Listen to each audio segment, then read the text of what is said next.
Field general court martial पेशगी lieutenant general Faiz Hameed खिलाफ फैसला कर जनरल फैज़ हमीदा 4-10 साल कैद बामुशक्कत सज़ा उश्कनी न गुजर। ISPR रिडा जनरल फैज़ हमीदा 4-10 साल कैद बामुशक्कत सज़ा उश्कनी न गुजर।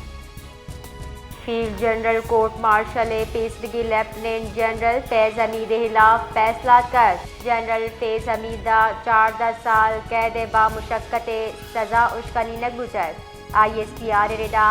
जनरल फैज़ हमीदा 4-10 साल कैद बामुशक्कत सज़ा उश्कनी न गुजर।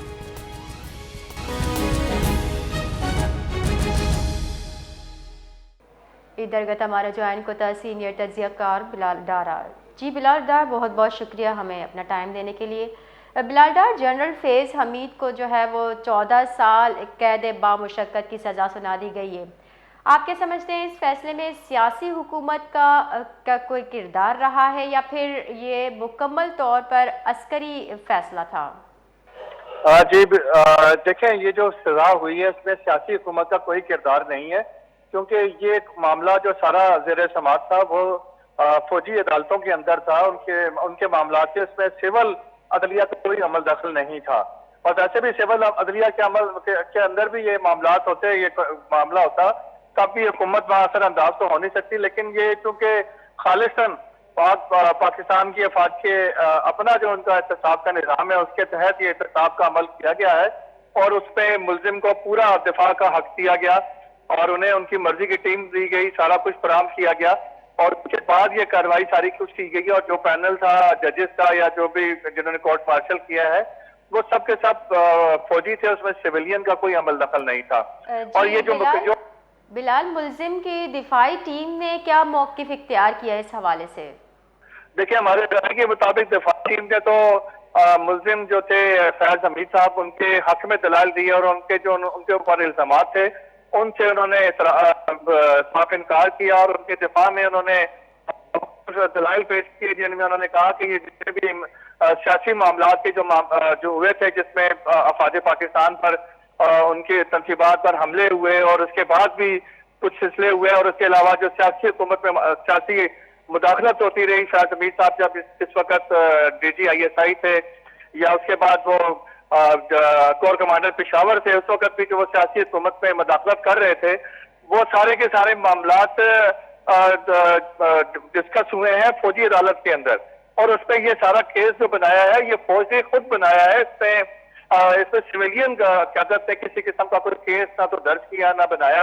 ना सिविलियन गवर्नमेंट की जानिब से कोई वकील पेश हुआ। जो जितने भी उन्होंने अपने दिफा में दलाइल पेश किए हैं, सारी बात है उनसे जो पैनल था जजेस था जो भी उसमें वो उनसे मुतमईन नहीं हुआ, इसीलिए उनको ये सजा सुनाई गई है। और मैं ये समझता हूँ कि इस सजा के अमल से एक बहुत बड़ा ये फायदा हुआ है कि ये पाकिस्तान की तारीख में पहली मर्तबा किसी इतने बड़े ओहदे को सजा सुनाई गई है।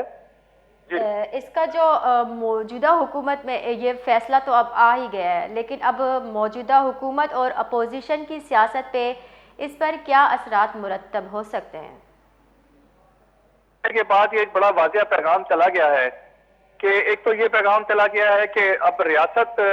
सियासी हुकूमतों के मामलात में या हुकूमतों को गिराने के हवाले से जो यहाँ 24 घंटे साल के 12 माह या कोई ना कोई तहरीक चलती है, चाहे किसी की भी हुकूमत हो और उसमें बहुत सारे सेक्टर से हमायत भी होती है, सपोर्ट भी मिलती है, वो सारे अमल की आज के फैसले से बहुत बड़ी नफी हुई है। आप क्या समझते हैं कि अब मुल्की सियासत में क्या मजीद कशीदगी बढ़ेगी इस फैसले से? नहीं, मेरा नहीं ख्याल है कि कोई सियासी कशीदगी बढ़ेगी, क्योंकि देखें ये जो फैसला हुआ है उसके बाद ये बड़ा फैसला बारिया मैसेज चला गया है कि अब मुल्क के अंदर कोई भी इंतशार की सियासत करेगा तो उसे किसी इदारे की तरफ से सपोर्ट नहीं होगी, बल्कि उसका कला कमा किया जाएगा और जो भी रूल्स को वायलेट करेगा, चाहे वो अफवाज पाकिस्तान में से कोई हो या किसी सिविलियन इदारे से होगा, तो उसके साथ इसी तरह से सख्ती से निपटा जाएगा, कानून के मुताबिक उसके खिलाफ कार्रवाई की जाएगी। तो लिहाजा ये सब सेक्टर्स को सब जगहों पे एक मैसेज क्लियर कट चला गया है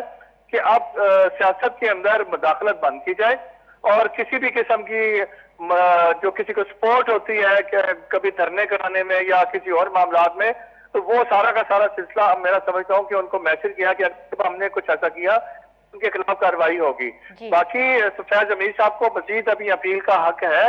वो अपनी अपीलें करेंगे, अभी केस चलेगा उनका, मजीद ये पहले तो उनको सजा होगी, अभी उनके पास अपील का हक है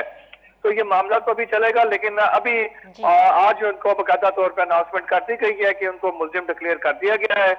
और इसमें जो इल्जामात लगाए गए हैं उसमें सरकारी वसाइल का गलत इस्तेमाल, सियासत में मुदाखलत और इसके अलावा